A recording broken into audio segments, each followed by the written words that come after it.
அத்தியாயம் 81. தன் அம்மா சொன்னதை கேட்ட ரஞ்சனாவுக்கு பைத்தியமே பிடிச்சிடும் போல இருந்தது. என்னம்மா என்ன இவ்வளவு கேவலமா நினைச்சிட்டீங்க? அப்போ நான் சின்ன வயசுல ஏதோ காதல் தான் பெருசுன்னு நினைச்சு தப்பு பண்ணது என்னவோ உண்மைதான். ஆனா இப்போ என்ன நம்பி 2 குழந்தைங்க கல்யாண வயசுல இருக்கும்போது மறுபடியும் காதல்ல விழுவேன்னு மாணிக்கத்தோட ஓடி போவேன்னு நீங்க எப்படி நினைக்கலாம் என்றாள். என்னமோ தப்பே பண்ணாத மாதிரி பேசுறியேடி. நீ பல வருஷத்துக்கு முன்னாடியே இந்த நாய் கூட ஓடி போக நினைச்சவ தானடி நீ என்றாள் பாட்டி. அம்மா, அன்னைக்கு மாணிக்கம் என்னை பார்க்க வந்தது பழைய காதலுக்காக இல்லைம்மா, எங்க குழந்தைய பத்தி எனக்கு தெரியப்படுத்துறதுக்காக மட்டும்தான். அப்ப கூட நான் அந்த குழந்தைய அவரே தான் பார்த்துக்க சொன்னனே தவிர நான் அந்த குழந்தைய பத்தி ஒரு வார்த்தை கூட அவர்கிட்ட அன்னைக்கு நான் கேட்கவே இல்லை. கோயில்ல மட்டும் எங்களை அப்படி பார்த்துட்டு இப்படி தப்பா புரிஞ்சுக்கிட்டு நம்ம வீட்டு வாரிசையே அழிச்சிட்டீங்களேம்மா என்று கதறி அழுதவளை பார்க்க குடும்பத்தினர் எல்லாத்துக்கும் பாவமா இருந்தது. இதுல யார் என்ன தப்பு பண்ணாங்கங்கிறது யார் சொல்ல முடியும்? அங்க அபிநயாவோட நிலைமையோ சொல்லவே வேண்டாம். இத்தனைக்கும் காரணம் தான் தான் நினைச்சவளால அழுகைய தாங்கவே முடியல. பாட்டி வேற அடிக்கடி அவளை பார்த்து பார்த்து முறைச்சிட்டே இருந்தாங்க. கதறி அழுதபடி நின்றுட்டு இருந்தவகிட்ட அன்பா வந்தான் ஆதித்யன். அவளை தான் பக்கத்துல இழுத்து ஆறுதலா அணைச்சு ஆறுதல் சொன்னான். அந்த காட்சியை குடும்பத்தினர் எல்லாருமே பார்த்தாங்க.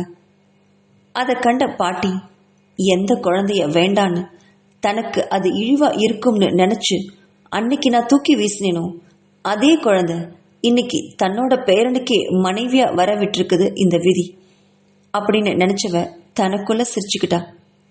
நாம என்ன நினைச்சு என்ன பிரயோஜனம்? கடவுள் நினைக்கிறதுதான் எப்பவும் நடக்கும் என்று பெருமூச்சுடன் மாணிக்கத்தை திரும்பி பார்த்தா. இதோ பார் மாணிக்கம், நடந்ததெல்லாம் நடந்து போச்சு. என்னோட மாப்பிள்ளையும் ஏதோ என் பொண்ணை தப்பா புரிஞ்சுக்கிட்டு அவளுக்கு துரோகம் பண்ணிட்டாரு. அந்த கோவத்துல தான் என் பொண்ணு இப்போ உன் கூட வர்றதா சொல்றா. இந்த வயசான காலத்துல இவ நடத்துக்கிட்ட போ அப்படின்ற பேரை வாங்க வச்சிடாத. இதுக்கு மேலையும் இந்த குடும்பத்தை கலைச்சிடாத. என்னால அந்த வேதனையை தாங்கவே முடியாது. தயவு செஞ்சு இங்கிருந்து போயிடு அப்படின்னு கெஞ்சினா பாட்டி. அதை கேட்ட மாணிக்கம், உங்க பொண்ணு வந்தாலும் என்னால அவங்களையெல்லாம் கூட்டிட்டு போக முடியாது பாட்டி. ஏன்னா என்று ஒரு வினாடி நிறுத்திய மாணிக்கம் குடும்பத்தினர் எல்லாரும் முன்னாடியும் ஒரு தடவை எல்லாத்தையும் சுத்தி பார்த்துட்டு பிறகு சிரிச்சுக்கிட்டே தன்னோட வேடத்தை எல்லாம் ஒவ்வொன்றா கழட்டி அவங்க முன்னாடி போட்டான். அது மாணிக்கமே இல்லை, அவருடைய பையன் சந்தோஷ். அதை ஏற்கனவே எதிர்பார்த்திருந்த அபிநயாவுக்கும் ஆதித்யனுக்கும் எந்த அதிர்ச்சியும் வரல. ஆனா சுற்றி இருந்த எல்லாரும் இவன் யாருன்னு புரியாம விழிச்சாங்க. அப்பதான் அங்க ஆதித்யன் பேச ஆரம்பிச்சான். இது மாணிக்கத்துடைய பையன் சந்தோஷ். இவரை பார்க்கறதுக்காக தான் அபிநயா அன்னைக்கு அடிக்கடி அந்த ஹோட்டலுக்கு போயிட்டு வந்தா என்று கூறியபடி ஆதித்யன் சந்தோஷை பார்க்க சந்தோஷ் பழைய நினைவுகள்ல மூழ்கி நடந்த விஷயங்களை சொல்ல ஆரம்பிச்சான். தன்னோட அப்பா சாகும் தருவாயில அவனை கூப்பிட்டுனாரு. சந்தோஷ், நான் சின்ன வயசுல ரொம்ப பெரிய தப்பு பண்ணிட்டேன். அந்த தப்பை தான் நீ சரி பண்ணணும்னு நினைக்கிறேன் என்று கேட்டவரை அன்னைக்கு புரியாம பார்த்தான் சந்தோஷ். அப்போதான் அவன் வெளிநாட்டுல இருந்து படிப்பு முடிச்சுக்கிட்டு வந்து தன்னோட அலுவலகத்திலேயே பொறுப்பை ஏத்துட்டு இருந்தான். நல்ல வசதியான வீட்டு குடும்பம் அது. திடீர்னு தந்தை மாரடைப்பால மருத்துவமனையில சேர்த்து செய்து வர உடனே தந்தையை பார்க்க ஓடினான். அப்போ மாணிக்கத்துக்கு பக்கத்துல இருந்த அவருடைய மனைவி ராகினி தன் மகனை பார்த்து கதறி அழுதா. அதை கண்ட மாணிக்கம், ராகினி, நம்ம பையன்கிட்ட நான் கொஞ்சம் கடைசியா தனியா பேசணும்னு நினைக்கிறேன். நீ கொஞ்சம் எனக்காக வெளியில இருக்கியா என்று திக்கே திணறி கேட்டாரு. அவ அழுதுகிட்டே வெளியில போகவும் தன் மகனோட கைகளை இறுக பற்றி அவனை பக்கத்துல உட்கார வச்சு நடந்த ஒவ்வொரு விஷயத்தையும் சொல்ல ஆரம்பிச்சாரு. கடைசியா அபிநயா சிறையில தள்ளப்பட்டு இருக்கிறத சொன்னதும் சந்தோஷால தாங்கவே முடியல. ஏன்பா இப்படி அக்காவை அனாதையா விட்டுட்டீங்க எல்லாரும் சேர்ந்து? பாவம்பா, அவங்கள எப்படியாவது காப்பாத்தி இருக்கலாமே என்று கலங்கிய விழிகளுடன் சந்தோஷ் சொல்ல அவனுடைய கைகளை பற்றி ஆறுதல் சொன்னாரு மாணிக்கம். நான் எவ்வளவோ சொன்னேன் சந்தோஷ், ஆனா அபிநயா கேட்கவே இல்லை. எனக்கு இருக்கிறதெல்லாம் ஒரே கவலை தான். கடைசியா என் பொண்ணை அனாதையா விட்டுட்டு சாக போறேன். இந்த விஷயத்த உங்க அம்மா கிட்ட சொல்ல எனக்கு தைரியம் வரல.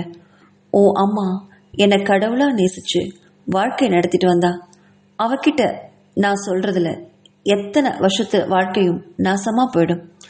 நல்ல நல்ல விஷயங்கள் எல்லாம் அழிஞ்சிடுமே தவிர புதுசா எந்த விஷயமும் வராது. அதனாலதான் அவகிட்ட சொல்லாம உன்கிட்ட சொல்றேன். என்னுடைய பொறுப்பை உன்கிட்ட ஒப்படைக்கிறேன். எந்த காரணத்தை கொண்டும் அபிநயாவை அனாதையா விட்டுடாத சந்தோஷ் என்றார். அவ ஜெயிலிருந்து வந்ததுக்கு அப்புறம் அவளை நல்லபடியா பார்த்துக்கோ. முடிஞ்சா அவ அம்மா கிட்ட அவளை பத்தி சொல்லு. அவளுக்கு ஏதாவது ஒரு வகையில உதவி செய்ய சொல்லு. பாதுகாப்பா இருக்க சொல்லு.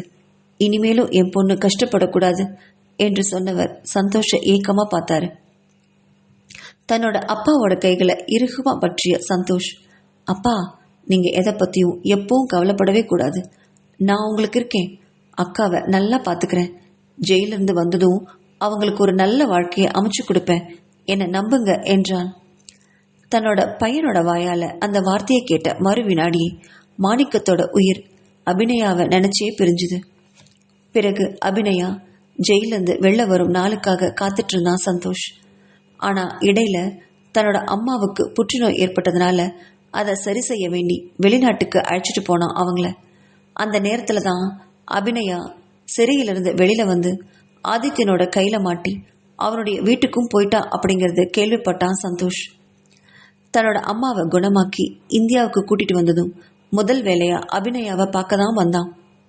அன்னைக்கு ஹோட்டல்ல நடந்த சம்பவம் இன்னைக்கு நினைச்சாலும் அவன் மனசுல அவ்வளோ சந்தோஷமா இருந்தது.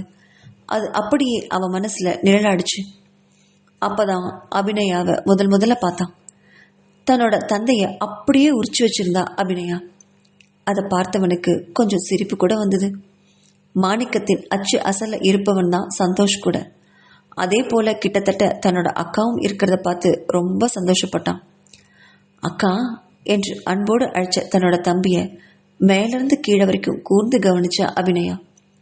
இந்த உலகத்துல தனக்குன்னு ஒரு சொந்தம் தன் மகனை தவிர ஒரு உறவு இருக்கு அப்படின்னா அது இவனாத்தான் இருக்க முடியும்.